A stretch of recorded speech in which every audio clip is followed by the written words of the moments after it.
माघ महीने की शिवरात्रि भी और माघ महीने की प्रदोष भी, और माघ महीने का प्रदोष के दिन सोमवार भी 27 तारीख को पड़ रहा है, प्रदोष भी 27 तारीख को पड़ रही है, और महीने की शिवरात्रि भी 27 तारीख को पड़ रही है। तीनों का समागम, तीन संयोग, सोमवार 27 तारीख का ही प्रदोष और 27 तारीख को ही महीने की मासिक शिवरात्रि, तीनों का संयोग बन गया। हमने आशीष से कहा दुनिया के लोग कुंभ में त्रिवेणी के घाट पर जा रहे हैं, पर मेरे भोले बाबा ने यहां त्रिवेणी इकट्ठी कर रख दी है। मेरे एक निवेदन सभी श्रोता बहन भाइयों से, कथा आस्था चैनल पर जो सुन रहे हैं, फेसबुक यूट्यूब पर जो सुन रहे हैं, और पंडाल में बैठकर जो सुन रहे हैं, जिस दिन दिल से हारो ना,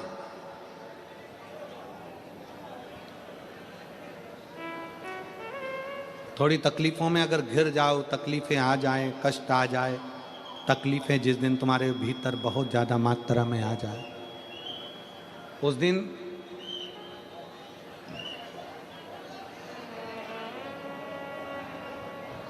तीन बेलपत्र,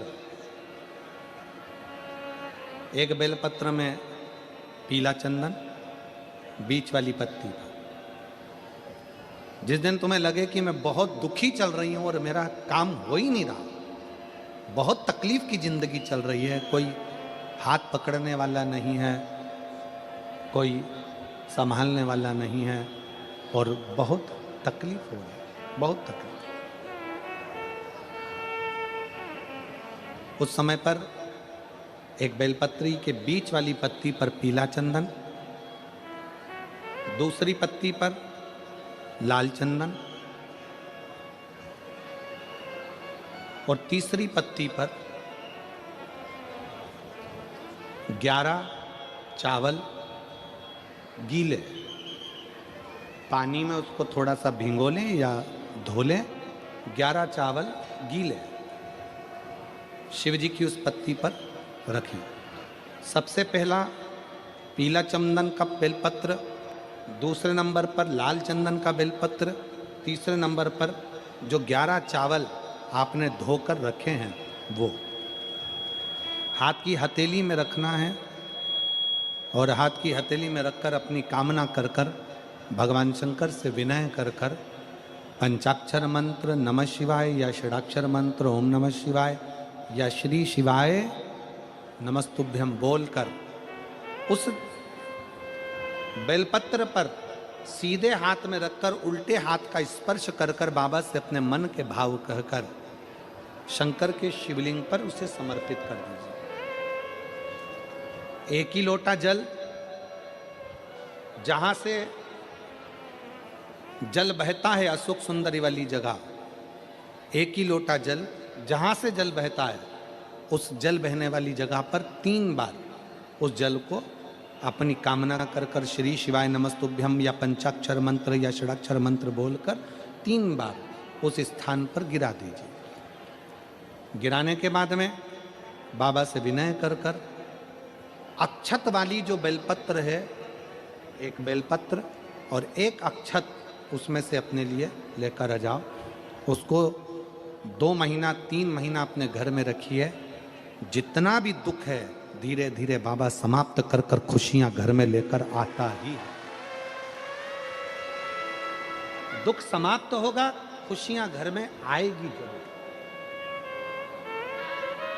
ये आज जो शंकर के शिवलिंग की आराधना करेगा, पूजन करेगा, उसके घर में 2 देवियां सदा सदा विराजमान रहेंगी। पहली सरस्वती, दूसरे नंबर पर लक्ष्मी उनके घर में सदा विराजमान। सरस्वती और लक्ष्मी।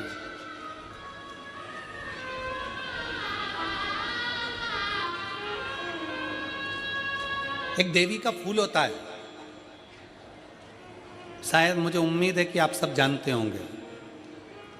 एक देवी का फूल होता है जिसको जायसोन या गूलर का फूल भी कहते हैं, घंटी वाला फूल भी कहते हैं, लाल कलर का होता है। काय का बोलते हैं इधर? गुड़ल, गुड़र का फूल, जायसवान का फूल लाल कलर का होता है, जिसमें घंटी निकली रहती है एक छोटी सी, उसमें पीले पीले पीले पीले दाने रहते हैं।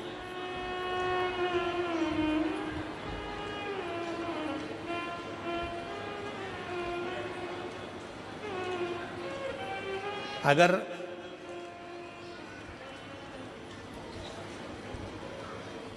मान लो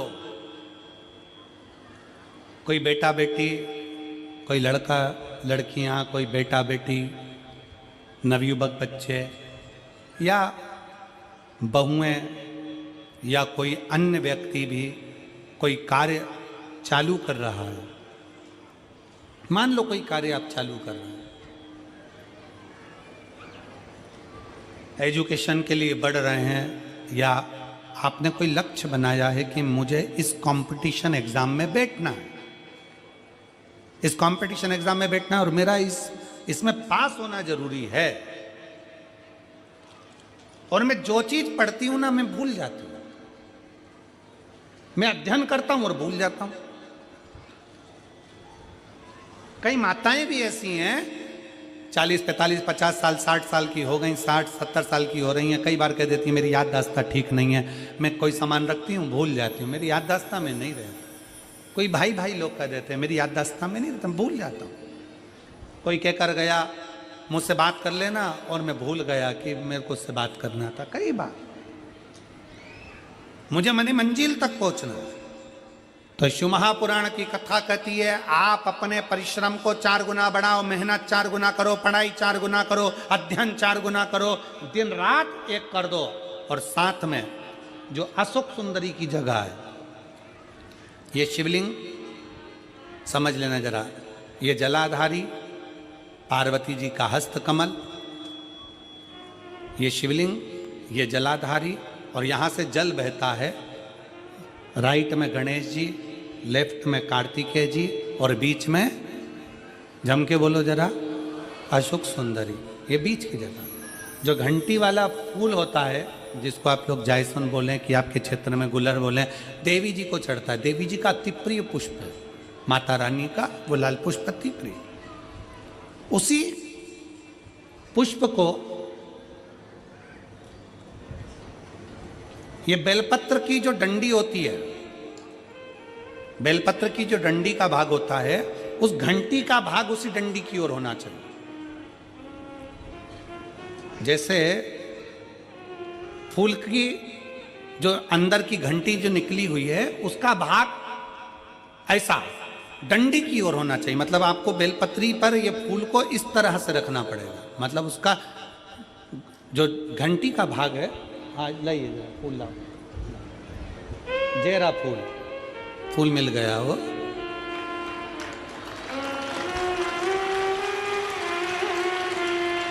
फूल मिल गया। भारत में फूल जल्दी मिल भी जाता है, मिल गया। अब ये फूल और इस फूल की जो घंटी का भाग है वो इस डंडी की ओर हो, हमारे डंडी के साइड। अपनी कामना कर कर, अपना नाम और गोत्र का स्मरण कर कर, शिव जी से अपने मन का भाव बोलकर इस फूल को और इस बेलपत्र को 12 महीने शिवरात्रि पड़ती है। किसी भी शिवरात्रि पर अशोक सुंदरी वाली जगह पर, शंकर के शिवलिंग की ओर जो अशोक सुंदरी की जगह है, वहाँ पर डंडी और घंटी का मुख शिवलिंग की ओर होते हुए उस बेलपत्र को समर्पित करो। कब करना है? पहले 1 लोटा जल समर्पित कर कर, फिर ये बेलपत्र अपनी कामना कर कर, बाबा से विनय कर कर, बाबा मेरा ये कंपटीशन एग्ज़ाम है, मैं पढ़ूंगी, 4 गुना मेहनत करो, अध्ययन करो, अच्छी पढ़ाई करो, दिल से पढ़ो, रात दिन एक कर दो, और 1 घंटी का पुष्प, 1 बेलपत्र, जब तक तुम्हारा एग्जाम ना आए, 4 महीना, 5 महीना, 3 महीना, प्रत्येक शिवरात्रि, हर महीने शिवरात्रि आती है, प्रत्येक शिवरात्रि पर समर्पित करो। आप अपने लक्ष्य तक पहुंचोगे ही, कोई रोक नहीं सकता। आप अपने लक्ष्य तक, अपनी मंजिल तक पहुंचे ही जाओगे। बोल बम का नारा है। बेटा बेटियों का विवाह नहीं होता, उन बेटा बेटियों के लिए मान लो अगर कोई ग्रह ऐसे हो गए कि भाई संबंध टूट गया और संबंध टूटने के बाद तलाक हो गया, होने के बाद दूसरा विवाह ही नहीं हो रहा, संबंध टूटने के बाद मंगल विवाह दूसरा हो ही नहीं रहा, तो प्रयास करिएगा। माँ जगतजननी जगदम्बा का हाथ इस तरह से रहता है, अपने दर्शन करेंगे पार्वती मैया के शिव मंदिर में, तो पार्वती जी का हस्त कमल शंकर जी की साक्षी में हमेशा बंधा हुआ रहता है, शिव की साक्षी में। महाराज प्रदोष काल में, प्रदोष के दिन कभी भी, किसी भी प्रदोष के दिन, वैसे तो मूल है इसमें सोम प्रदोष का वर्णन, सोमवार की जो प्रदोष पड़े उसका मूलता माना गया है, पर आप प्रयास करना कि किसी भी प्रदोष के दिन जिसका तलाक हो चुका हो, जिसका संबंध खराब हो चुका हो, संबंध हो ही नहीं रहा हो वापिस से, सोम प्रदोष के दिन जहां मां जगतजननी का हस्त कमल बंधा रहता है और शंकर भगवान का शिवलिंग है। आप लोगों ने कथा सुनी होगी कि सबसे पहली यज्ञोपवीत संस्कार, सबसे पहला यज्ञोपवीत संस्कार किसका हुआ था और किसने किया था? महाराज सबसे पहला यज्ञोपवीत माता ललिता देवी ने भगवान शंकर को यज्ञोपवीत धारण करवाया था।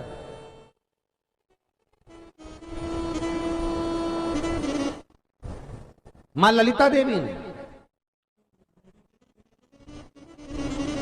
सूत्र बनाकर अपने हस्त कमल से भगवान शंकर के सम्मुख में बिठाकर भोलेनाथ जी के हस्त कमल से स्वतः सूत्र बनाया था। भगवान शंकर प्रसन्न हो गए थे, बहुत प्रसन्न भोलेनाथ जी, इसलिए शंकर भगवान ने ललिता देवी को 2 वर दिए थे, एक किसी का अश्रु नहीं देखूंगा, दूसरा जो यज्ञोपवीत समित समर्पित करेगा, यज्ञोपवीत का भाव जो मुझे देगा उसके जीवन में बाधाओं को हर लूंगा। इसलिए आज भी हिंदू धर्म में देवताओं को जो यज्ञोपवीत चढ़ाया जाता है वो उलझा हुआ नहीं होना चाहिए। देवताओं को जो यज्ञोपवीत चढ़ता है उसको सुलझा कर चढ़ाया जाता है, समर्पित करेगा। अब कई विद्वान ब्राह्मण ऐसा कैसे यज्ञोपवीत में हल्दी लगाकर छोड़वा देते हैं, परंतु वो उलझा हुआ रहता है, वो सुलझा हुआ अगर चढ़ाएगा तो जो जजमान पूजन कर रहा है, जो जजमान पूजन में लगा हुआ है, उसको पूर्ण फल की अनुभूति हो, पूर्ण फल का प्राप्ति हो और ब्राह्मण भी बंधन से मुक्त हो। ललिता देवी जी तो हमारे यहाँ भौम सोमवार का जो प्रदोष हो, उस प्रदोष के दिन जिसका मंगल विवाह नहीं हो रहा है, सारी तकलीफें झेल रहे हो, बहुत कष्टप्रद हो, तो माँ का जो हस्त कमल है, उस हस्त कमल से लेकर शंकर भगवान के शिवलिंग तक एक कच्चे सूत की धार बनाई जाती है। महाराज 6 धार कच्चे सूत की बनाई जाती है। यहाँ शंकर भगवान का शिवलिंग है, यहाँ माता का हस्तकमल है, हस्तकमल से चालू होकर शिवलिंग, शिवलिंग से चालू होकर हस्तकमल, ऐसी 6 धार बनाई जाती है माता। और धार बनाकर उस धार पर माखन का लेपन किया जाता है भगवान शिव को। जैसा ललिता माता ने भगवान शंकर से वर प्राप्त करा था, उसी तरह फिर उस लेपन को लगाने के बाद उसको उतारकर उसी को लपेटकर शंकर भगवान पर उसको चढ़ा दिया जाता है, मात्र अपनी मंगल विवाह की कामना कर कर। अगर कोई कुंवारी अवस्था में कर रहा है तो उसमें हल्दी लगाए, और अगर कोई शादी होने के बाद, संबंध टूटने के बाद दूसरी शादी के लिए कर रहा है तो उसमें हल्दी ना लगाए, बस इतना अंतर रहता है।